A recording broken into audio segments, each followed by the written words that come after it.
So, hello guys! Good morning, good afternoon, and good evening po ulit sa inyo. Ako po ulit ang inyong Ate Zenith. Ako po ay nagtuturo ng mga tutorials or ng mga tips para po sa mga aspiring virtual assistant.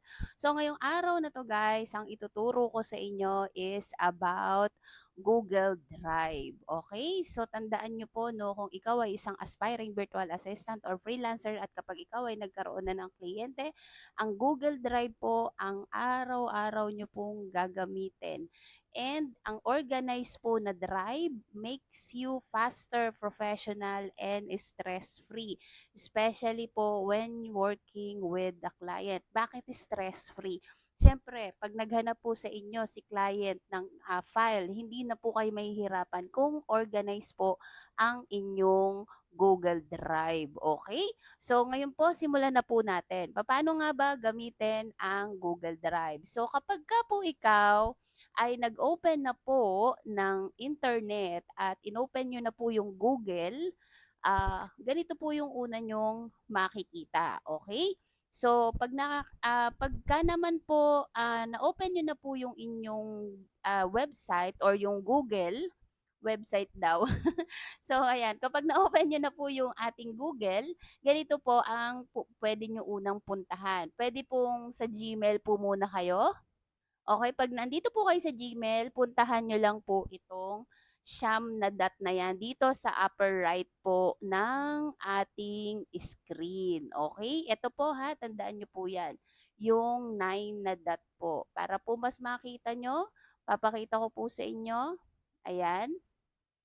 Ayan po yung itsura ng siyam na dot na yan. Okay? Ayan po siya. Alright? So, ngayon naman po, i-click nyo lang po yan.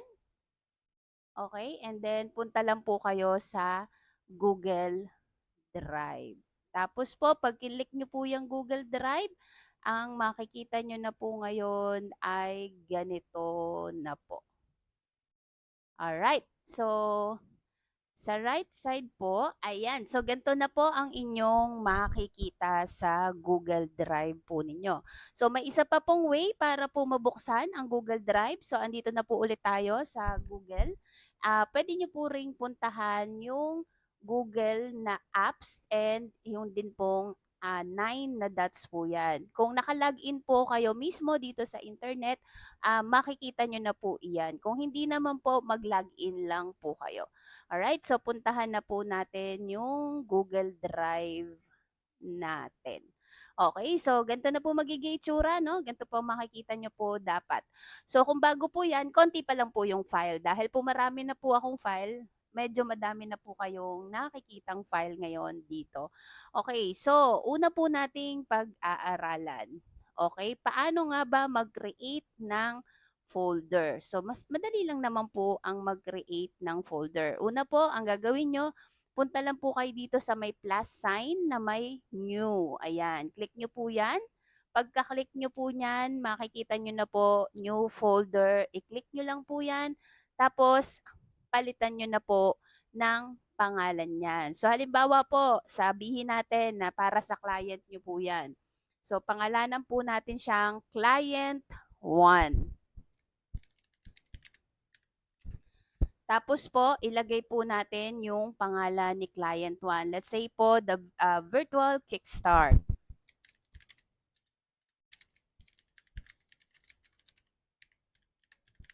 Ayan. So, nailagay na po natin ang name ni client po natin. And then, click nyo lang po yung create.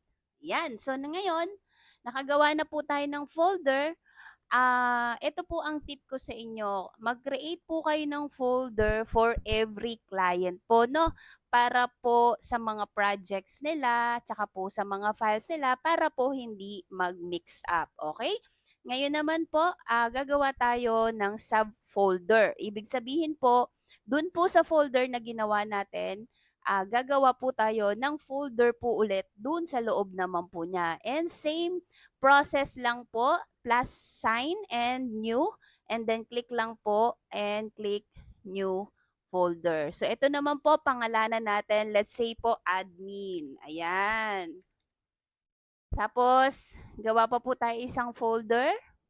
plus sign, click nyo lang po, no? And then new folder, and then let's say SMM. Ayan, so meron na tayong dalawang subfolder. Ngayon po, dito po sa loob ng folder natin, pwede po tayong gumawa ng Google Sheets, pwede po tayong gumawa dyan ng Google Docs, and Google Slide. Pero kung gusto niyo naman po sa loob po ng subfolder, pwede din po kayong gumawa dyan. And same process lang po yan. Okay? So, bakit po natin to ginagawa? This keeps files structured and easy to find later or kapag kailangan po ni client ninyo. So ngayon po kapag ka po may real client na po kayo, ang suggestion ko po sa inyo, ang ganito po ang gawin po ninyo. So, meron po tayong client 1, tapos po, pangalan po ni client ninyo. Mas maganda po, lagyan nyo po ng date kung kailan kayo nag-start kay client. Or kung hindi nyo naman po yung feel yung ganon, okay lang po yun. Kasi po, ang purpose po kasi nito is para po mas ma-organize. Kaya po tayo naglalagay ng proper po na file naming or may dapat po may sistema yung inyong mga file name. Okay? So, ngayon naman po, paano naman po natin ma-organize yan? Kung napapansin nyo po, may mga kulay po yung aking mga folder. So, pag kinlik nyo po yan, para po malagyan natin yan ng kulay, is pwede pong right click. Okay? Right click and then punta ka sa organize. O kaya naman po, i-click nyo po siya. Pag kinlik nyo po yan, may lalabas na po dito sa may taas ng mga icon. So dito po sa tatlong dot, pwede nyo rin po yang palitan ng kulay. Okay? Or dito po mismo sa folder, pag kinlik nyo po yan, kahit hindi nyo po i-click, makikita nyo na po dyan yung more actions and then organize and then palitan po natin ng kulay. Okay? So, ganun lang po kadali magpalit ng kulay. Alright? So, ang susunod naman po, how to star important files. So, gusto ko po na maging important, ito po ay important files. Gusto ko po, ito po ay madali kong mahanap. So, ang gagawin nyo lang po, ganun din. Pwede pong right click, pwede po dito, or pwede po dito sa tatlong dot na yan. And then, i-add nyo lang po, i-click nyo lang po yung organize and then add to stared. Ayan. So, saan ko na siya makikita? Dito na po yan makikita. Ayan, naandito na po siya ngayon. So, ngayon naman po, mas madali nyo po siyang mahanap kapag kailangan nyo na siya. Okay? So, ngayon naman po, paano naman po na mag-add shortcut kesa po mag-delete, mag-duplicate tayo ng file. Halimbawa po, itong file na 'to kailangan na andito din po siya sa isang folder. Para hindi na po kayo mag-duplicate at hindi na rin po gumamit ng masyadong malaking storage kasi po 'pag nag-duplicate kayo lagi ng nag-duplicate ng file ninyo, lalaki po ang storage na kakainin po ng mga file ninyo. Instead doing kaysa po gano'n ang gawin niyo, ang gawin niyo na lang po is, again, i-right click niyo po, punta po sa organize, add shortcut, okay? O kaya naman po ulit, dito po ulit sa tatlong dot na ito or dito po sa mismong folder and then click organize and then add shortcut and then po pwede na po kayong maglagay po kung saan nyo po gustong maglagay ng shortcut. Pwede po sa my drive, computer, shared folder, pwede din po sa shared, pwede din naman po sa suggestion.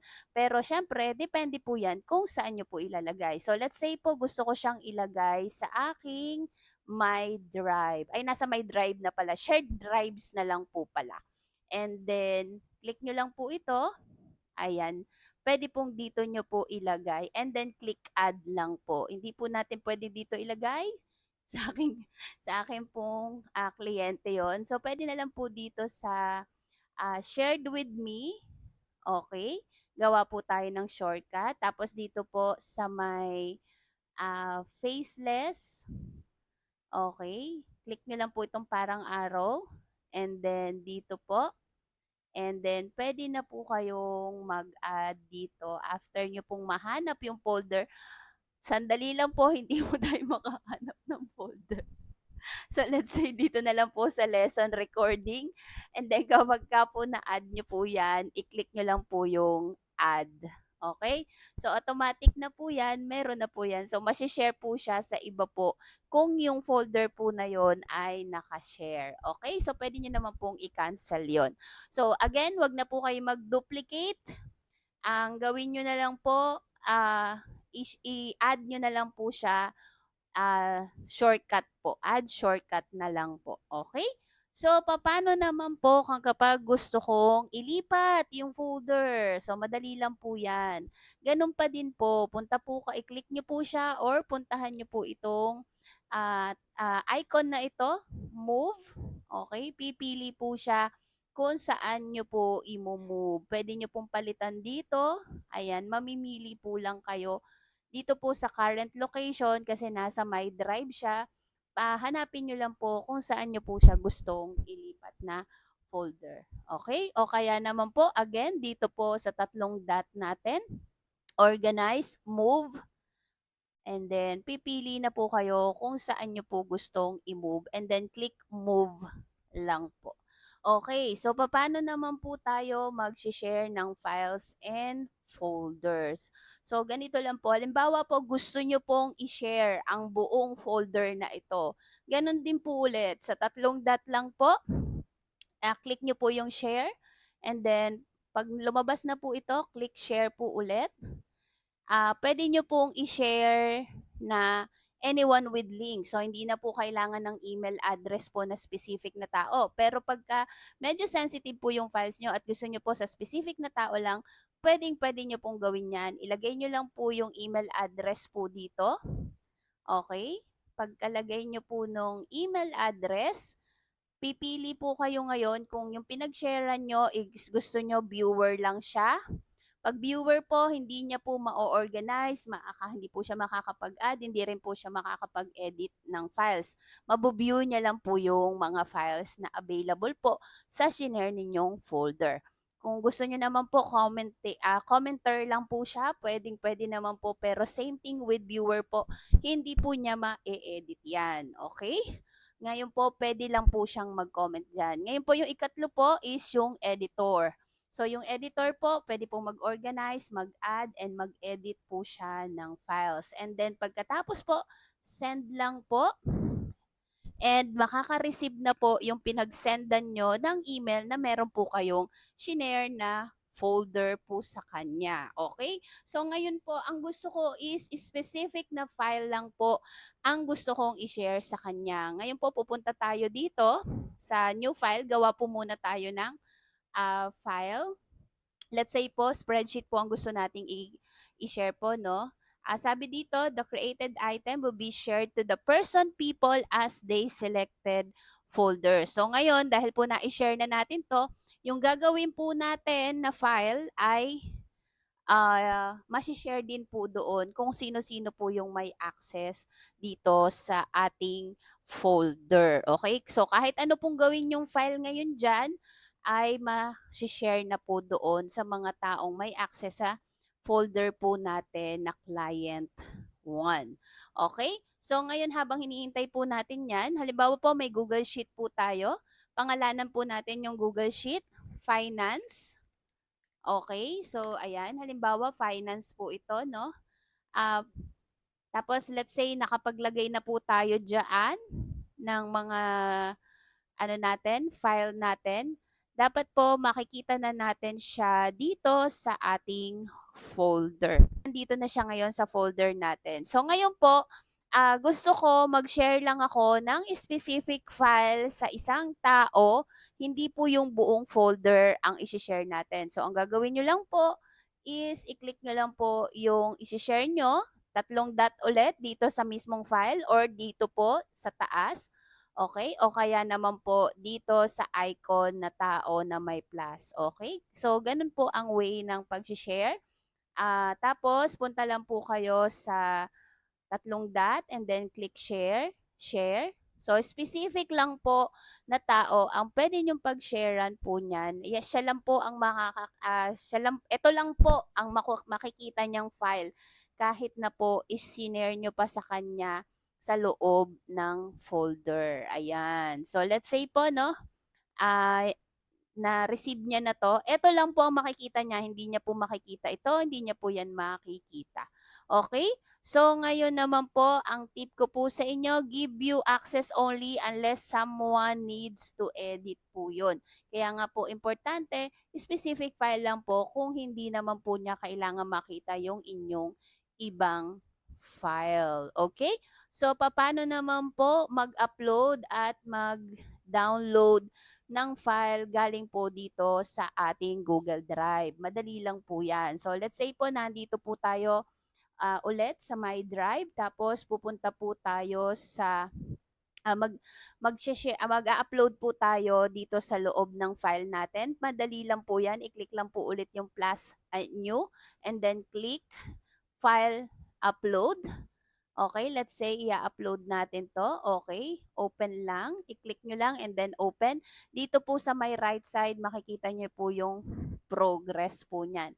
Ngayon po, okay, so naandito na po yung file natin. Ngayon po ganito, gusto ko 'tong file na 'to naka-download. Puwedeng-puwede naman po. Again, puwede po dito, i-click nyo lang po sa three dot o kaya po dito po sa mga file, sa mga icon po dito. Okay, so three dot, download, and mada-download na po yan sa inyong download folder po sa desktop po ninyo. Ayun, eto po, dito nyo po makikita yung progress po ng inyong dinownload. Okay? Sana po naintindihan po ninyo, no? So, ngayon po, hindi po kasi, mas maganda po na hindi po kayo nagdi-delete palagi ng mga files ninyo, no? So, mas maganda po kasi i-save nyo na lang po siya or i-archive nyo. So, ako po, ganito po yung ginagawa natin. So, ang ginagawa ko po, CC, and then archive. Okay? And then, create lang po tayo ng folder. And then, dun ko po pinapasok yung mga i-archive natin. So, ganun pa rin po yung way natin. Pwede pong etong gamitin nyo, tatlong dot, o kaya yung naandito po. Pero, may isa pa pong way, pwede nyo naman pong i-transfer lang po yan dito using po yung drag lang po. Okay? So, sabi po dito, change who has access. So, pag nag-access daw po yung may mga access po dito sa folder na to, kapag wala po silang access dito sa archive na to, hindi po na nila ma-access yun. Okay? So, i-move nyo lang po. Or kaya naman po, kung yung mismong file po ang share ninyo, pwede pa rin po nilang ma-access pero hindi po nila makikita yung ibang file po sa inyong folder. Alright? So, ganun lang po kasimple mag-organize ng ating Google Drive. Kung kayo po ay may katanungan, mag-message lang po kayo sa akin sa Facebook page po natin. Okay, so kung gusto nyo po akong makita doon, hanapin nyo lang po yung ating Facebook page or magsumali ka sa ating community. Okay, so ang Facebook page po natin ay Virtual Kickstart by Zenith. Alright, so mabalik po tayo dito. So, ang standard folder template po na naming po ay ganito. Pwede pong client name, tapos sa loob po nun, admin, finance, depende po kung ano pong ginagawa nyo sa kanila. And then under doon, yung folder din po o yung mga file po ng inyong client. Okay? So, again po, sana po ay natutunan po kayo ngayong araw na ito. May isa pa po ako sa inyong ituturo. So halimbawa po, gusto nyo po na mag-calendar po sa specific na halimbawa po may calendar po kayong gagawin, tapos meeting po ninyo. Ngayon po kapag meeting nyo, syempre ayaw nyo na po magbukas ng Google Drive, no? Para diretso na po tayo. So, ang gagawin nyo lang po, punta lang po kayo dito sa right side, click nyo lang po yung calendar. Ito po yung nasa pinakataas. And then po, let's say po bukas, Sunday bukas. So, halimbawa may meeting ako bukas. Let's say meeting. Okay, ganyan. Tapos ang gagawin ko po, dito po sa description, ayan, kukunin ko lang po yung link nung isi-share ko po na file para po sa aming meeting. Let's say po, ito pong finance, 'no, punta po tayo ulit sa My Drive. Ito pong, sa loob po ng folder natin, ito pong finance ang gagamitin ko for tomorrow's meeting kasi ako yung magpe-present. Ang gagawin niyo lang po is punta po kayo sa share, then copy link, and then ilagay nyo lang po dito sa inyong description para hindi na po kayo mahirapan pang mag-open. Okay, let's say po, no, ah okay na po yan.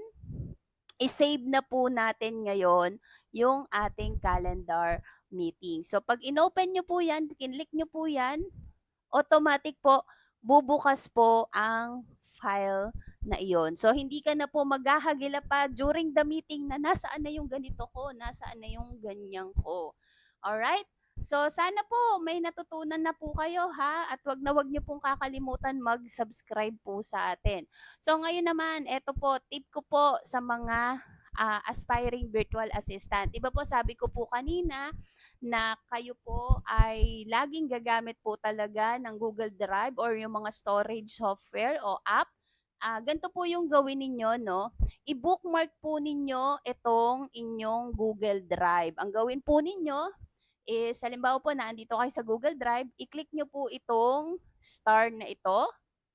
Ayan. And then, pwede nyo pong palitan yung pangalan na yan.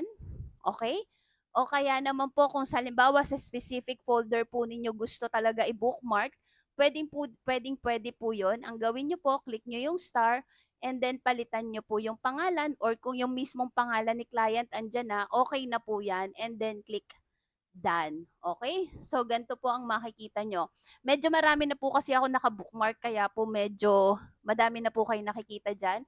Kung halimbawa po marami na kayo naka-bookmark, puntahan nyo lang po itong dalawang arrow na ito sa dulo, and then click nyo lang po yan, and then makikita nyo na po yan dito sa baba. Okay? Para po ma-move nyo siya, ganito lang po ang gagawin nyo. Pagka-click nyo po ng dalawang arrow, itapat nyo po dyan, left click, and then ilipat nyo lang po, i-drag nyo lang po yan. So, in that way, hindi ka na mahihirapan, maghahagilap pa kung nasaan yung folder ni client, at mas madali mo na kapag mahanap pagka may meeting kayo. Okay? O kaya naman yung buo mong folder, pwede mong ilagay dyan, o yung buo mong Google Drive para hindi ka nahanap ng hanap. So, iyan po ang isang tip natin today. I-bookmark po ninyo yung madalas po ninyong gagamitin or ginagamit na mga application o file. So, again, eto naman po dito sa left side, dito nyo po makikita yung iba pa pong feature po ng Google Drive. Tapos, eto pong dalawa na to, pwede po ninyong palitan, pwede pong list layout ang itsura po ng inyong Google Drive, o kaya naman po naka-grid po siya.